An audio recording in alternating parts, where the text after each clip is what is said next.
Banyak teman-teman atau pihak yang mengeluhkan terkait pencairan kredit KUR BRI 2023 dengan dana pinjamannya tidak segera dicairkan atau tidak diterima secara utuh.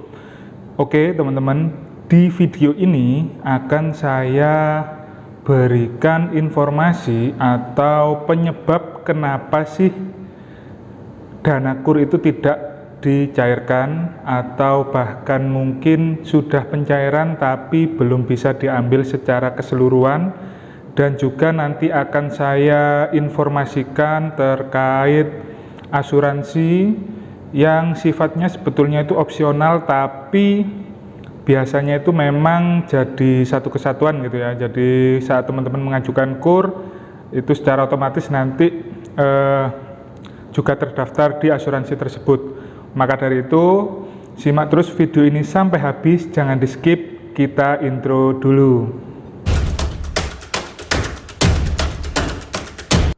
Assalamualaikum warahmatullahi wabarakatuh, salam sejahtera, shalom, hum swastiastu, namo buddhaya, salam kebajikan. Kembali lagi di MLH Channel, tempat sharing informasi seputar keuangan, finance, perbankan, dan juga yang paling ditunggu-tunggu yaitu kredit usaha rakyat atau KUR. Oke teman-teman semua, bagaimana kabarnya? Semoga teman-teman semua selalu diberikan kesehatan, diperlancar segala urusan dan usahanya, serta selalu dalam lindungan Tuhan Yang Maha Esa. Amin, amin, amin. Baik teman-teman, jadi banyak sekali pertanyaan dari teman-teman semua, di mana inti dari pertanyaannya itu, Bang, saya sudah survei, kemudian sudah dinyatakan ACC, tapi kenapa kok belum pencairan? Ada juga yang bilang bahwasanya sudah pencairan tapi tidak bisa diambil 100% dananya, jadi ada beberapa yang ditahan. Kemudian ada juga yang bertanya, Bang, katanya untuk KUR ini tidak ada asuransinya, gitu. Tapi kok ternyata saya terdaftar di asuransi. Oke ya teman-teman, jadi sebelum kita masuk ke topik bahasan video kita kali ini, tidak lupa saya mengingatkan buat teman-teman semua, khususnya buat teman-teman yang baru bergabung atau baru menonton channel ini, agar support channel ini dengan cara sangat mudah dan simple, yaitu dengan cara menekan tombol subscribe dan dinyalakan loncengnya.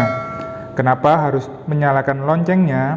Agar teman-teman mendapatkan notifikasi video di saat saya mengupload video terbaru. Oke ya teman-teman ya. Kita masuk ke penyebab kenapa dana KUR itu tidak bisa cair 100% atau bahkan belum pencairan. Pun beberapa penyebab dana KUR BRI tahun 2023 yang tidak cair secara keseluruhan, yakni yang pertama, dana KUR yang diajukan tidak langsung cair semua. Pertama, pada bulan November pada tahun 2022, sesuai peraturan dari BRI, penarikan tunai dari penarikan kredit pada teller itu tidak bisa dilakukan teman-teman. Tujuannya apa? Tujuannya agar penerima kredit bisa melakukan penarikan secara mandiri pada ATM BRI, kemudian agen Briling, Brimo, atau juga dengan KRIS. Kemudian yang kedua yaitu adanya ketentuan office regional di beberapa kantor BRI wilayah tertentu, yakni penerapan blokir saldo pencairan yang besarnya sesuai dengan ketentuan masing-masing. Biasanya besaran dana yang diblokir itu sekitar 20-50%. Saldo pencairan ini dapat dicairkan 1 bulan selanjutnya sesuai dengan waktu yang disepakati pada saat teman-teman melakukan akad kredit.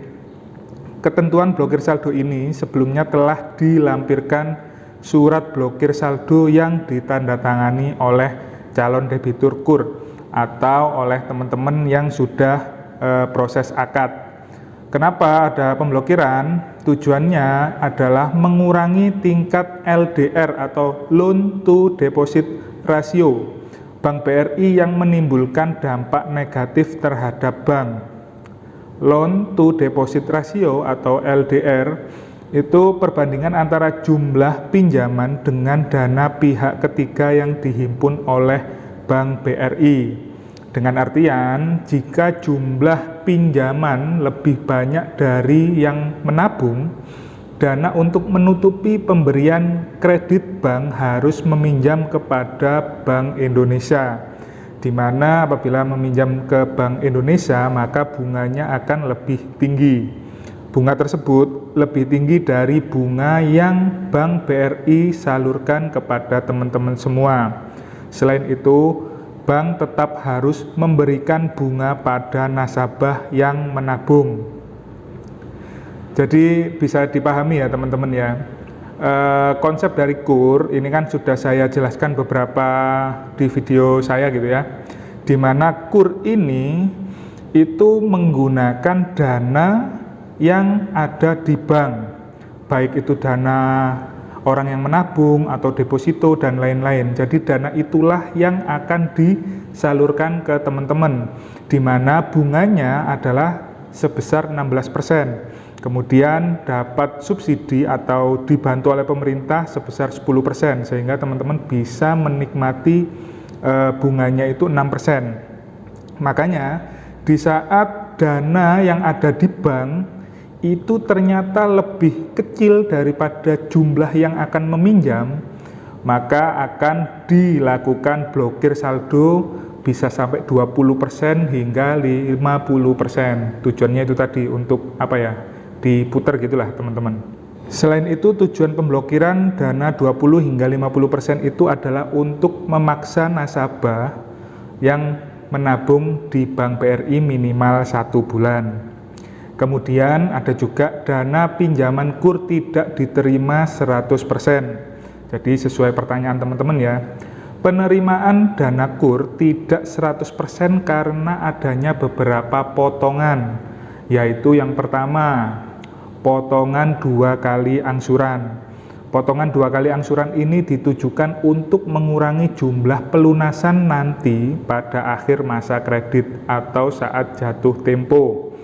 Misalnya, jika angsuran teman-teman itu dalam jangka waktu 24 bulan dan telah dipotong 2 kali angsuran, maka teman-teman hanya perlu membayar angsuran selama 22 bulan.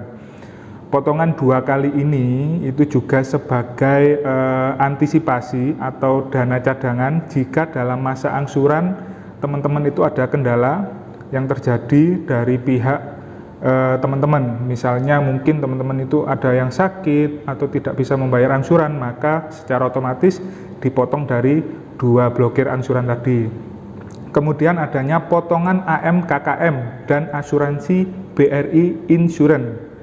Asuransi mikro kesehatan kecelakaan dan meninggal dunia dari BRI Life yang merupakan anak perusahaan dari Bank BRI dengan tarif Rp50.000 untuk 1 orang. Jadi untuk debitur dan pasangan akan dikenakan biaya sebesar Rp90.000 per tahunnya dengan jangka premi 1 atau 2 atau 3 tahun tergantung tenor yang teman-teman ambil. BRI Insurance adalah asuransi kebakaran dan bencana alam untuk tempat tinggal dan tempat usaha dengan tarif Rp100.000. Selain asuransi tadi, itu juga ada asuransi Aurora dan Pelita.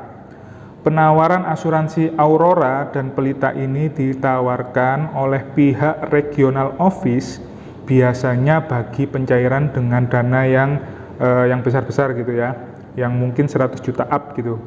Asuransi Aurora ini memiliki ketentuan yakni usia 17 sampai 65 tahun, masa asuransi 8 tahun, masa pembayaran asuransi 5 tahun, dan uang pertanggungan mulai 50 juta hingga 5 miliar. Memiliki ketentuan premi mulai dari 500.000 untuk per bulannya dan 6 juta untuk tiap tahunnya tergantung kelompok usianya. Ketentuan untuk asuransi pelita yakni usia mulai dari 18 sampai 55 tahun, masa asuransi 3 dan 5 tahun dapat diperpanjang otomatis maksimal 1 kali. Pembayaran premi dapat dilakukan secara bulanan atau juga secara tahunan. Untuk tahunan dengan akumulasi 10 kali premi bulanan, jadi langsung dirangkep gitu ya, 10 kali bulanan pembayarannya. Ketentuan untuk uang pertanggungan yakni mulai dari 100 juta hingga 1 miliar dan pengembalian premi senilai 25% dari total premi yang sudah teman-teman bayarkan. Asuransi Aurora dan pelita ini bersifat opsional atau bebas sebetulnya ya, tapi disarankan kepada peminjam KUR dengan plafon yang besar karena KUR tidak ada fitur asuransi jiwa kredit. Jadi apabila teman-teman atau nasabah yang meminjam tadi itu meninggal dunia, maka angsurannya akan tetap dilanjutkan oleh pihak keluarga atau ahli waris. Nah, jadi ada asuransi tadi ya, ada asuransi BRI Life, itu meliputi kebakaran, bencana alam, dan lain-lain. Kemudian juga ada asuransi Aurora dan juga asuransi pelita. Nah, untuk asuransi Aurora dan pelita ini lebih ke untuk ini, jaga-jaga di saat kita sedang meminjam kemudian meninggal dunia. Apabila kita tidak memiliki asuransi itu, maka ahli waris akan wajib melanjutkan pembayaran pinjaman kita tadi. Tapi di saat teman-teman itu memiliki asuransi baik pelita ataupun Aurora, maka akan mengambil dari premi yang sudah teman-teman bayarkan tadi. Jadi pihak ahli waris atau keluarga itu tidak perlu melanjutkan pelunasannya. Jadi seperti itu ya teman-teman ya. Jadi tadi itu ada beberapa ada yang pertama blokiran 20-50% itu karena ya tadi dana yang ada di bank itu lebih kecil daripada dana yang akan dipinjam oleh masyarakat. Kemudian ada juga dana blokir 2 kali angsuran.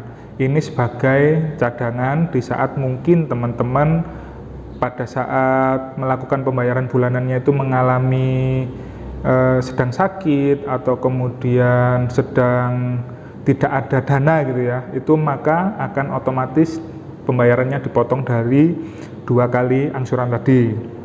Kemudian yang ketiga yaitu tadi terkait asuransi. Jadi teman-teman apabila pada saat mengajukan KUR itu nanti saat akad teman-teman bisa baca-baca lagi, bisa ditanyakan ke PIC terkait. Apabila memang ada asuransi di situ, mungkin teman-teman bisa bertanya, bisa meminta penjelasan gitu ya, biar agar teman-teman sebelum tanda tangan itu sudah benar-benar paham gitu untuk kedepannya seperti apa. Oke teman-teman, demikian video dari saya. Apabila dirasa video ini bermanfaat dan berguna buat teman-teman semua, jangan lupa untuk ditekan tombol like-nya dan di-share ke berbagai media sosial milik teman-teman semua. Wassalamualaikum warahmatullahi wabarakatuh.